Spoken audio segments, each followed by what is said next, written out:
ಪುರೋಹಿತರು ಹಾಗೆ ಅಲ್ವಾ, ಎಲ್ಲ ಕೆಲಸ ಮಾಡಿ ಆದ್ಮೇಲೆ ಬ್ರಾಹ್ಮಣ ಮಾಡಿ ಬಿಡುವಾಗ ಮುಟ್ಟು ಮಗ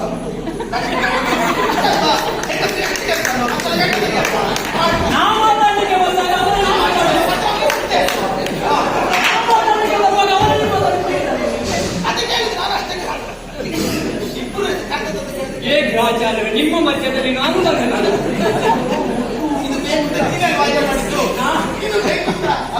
ನಾನು ಒಂದು ಹೇಳಿದ್ದೇನೆ ಅಷ್ಟೇ. ಒಂದ ನಮ್ಮನ್ನು ಕರೆಯಬಾರದು, ಕಟ್ಟ ಮೇಲೆ ಅಪಮಾನ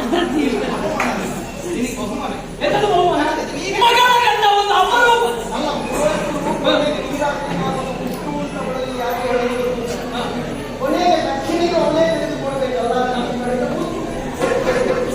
ಅಂದ್ರೆ ಇಬ್ರು ದಕ್ಷಿಣೆಗೆ ಬೇಕಾಗಿ ಹೆಣಗಾಡುತ್ತೆ. ಅಲ್ಲಲ್ಲ, ಒಂದು ಮಗಳ ಗಂಡ ಅಳಿಯ ಮನೆಗೆ ಬರುವಾಗ ನಾವೊಂದು ಸ್ವಾಗತ ಸಿಗ್ತದೆ ಅತ್ತೆಯಿಂದ. ಸ್ವಾಗತ ಇಲ್ಲಿ ಸೂತಕದ ಮನೆ, ನಿನ್ನ ಭಾವ ಸತ್ತು ಸುಮಾರು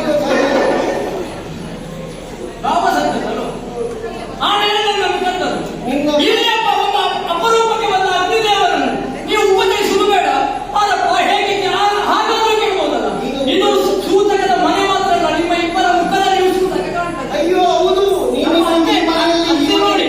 ಅತ್ತೆ ನೋಡಿ ಶಶಿಯ ಹಾಗೆ ಶೋಭಿಸ್ತಾ ಇರುವವಳು ಅವಳ ಮುಖ ನೋಡಿ ನಾವು ಶೋಭಿತ ಚಂದ್ರಮನ. ಹಾಗಾಗಿ ಯಾಕಂದ್ರೆ ಈ ಪ್ರಕಾಶಕ್ಕೆ ಜಯ ಸಾಧಿಸಲಿಲ್ಲ, ಪ್ರಕಾಶಕ್ಕೆ ಜಯ ಸಾಧಿಸಲಿಲ್ಲ. ಇತ್ತೀಚೆಗೆ ಅಗ್ನಿದೇವರೇ, ಇತ್ತೀಚೆಗೆ ಅವರು ಎಷ್ಟು ಸಪುರಾಗಿದ್ದಾರೆ ಕೇಳಿದೆ, ಅವರಿಗೆ ಯಾವ ರೀತಿಯೂ ಆಗುವುದು.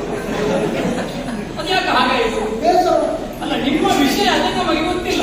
ಅಗ್ನಿದೇವ ಅಂತ ಸ್ತುತಿ ಮಾಡಿದವರು ನೀವು, ಮನೆ ಬಾಗಿಲಿಗೆ ಬಂದ ನನ್ನಲ್ಲಿ ಮಾತಾಡಿಸಿದೆ. ಎಂತದು ಮಾತಾಡುದು? ಇದು ಮಾತಾ ಒಂದು ಮಾತಿನಲ್ಲಿ ಸ್ವಾರಸ್ಯವು ಸಂತೋಷವು ಯಾವುದು ಕಾಣುವುದಿಲ್ಲ. ಒಂದು ಕಾಮಜಾತಿ ಮಾತಾಡಿದ ಹಾಗೆ ಮನೆ ಸೂತಕದ ಮನೆ ಎಂತದ್ದು ಕೇಳು.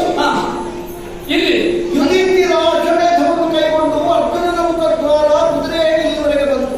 ಅದಕ್ಕೆ ನಿಮಗೆ ಬೇಸರ? ನಿನ್ನ ಭಾವನಾದಂತಹ ಬಡೀರ ಕುದುರೆಯನ್ನು ಕಟ್ಟಿದ. ನನಗೆ ಬಂದು ಹೇಳಿದ ಗಟ್ಟಿಯಾಗಿದೆ ನಮ್ಮ ಮಾವು.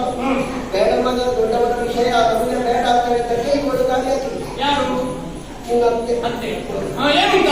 ಅವ ಹೋಗುದ ಕಟಾರ. ನಾನು ಹೋದೆ. ನಾನು ಯುದ್ಧದಲ್ಲಿ ಸೋತೆ, ನಿನ್ನ ಪಾಪ ಸ್ವಲ್ಪ. ಈಗ ದಪ್ಪ ಕೊಡುವ ಅಂತ ನಾ ಹೇಳಿದ್ರೆ ಆಗುದಿಲ್ಲ. ಬರಲಿ ಆಗ್ತೀನಿ ಅಂತ ಹೇಳ್ತಾರೆ. ಬರಲಿ ಅಂತ ಹೇಳಿ ಬಂದ ಮೇಲೆ ಅಗ್ನಿಯಲ್ಲಿ ಮಾತಾಡುದಿಲ್ಲ ನೀನು ಮಾತಾಡ. ಅಂದ್ರೆ ನಿಮ್ಮ ಈ ದುಃಖಕ್ಕೆ ಕಾರಣ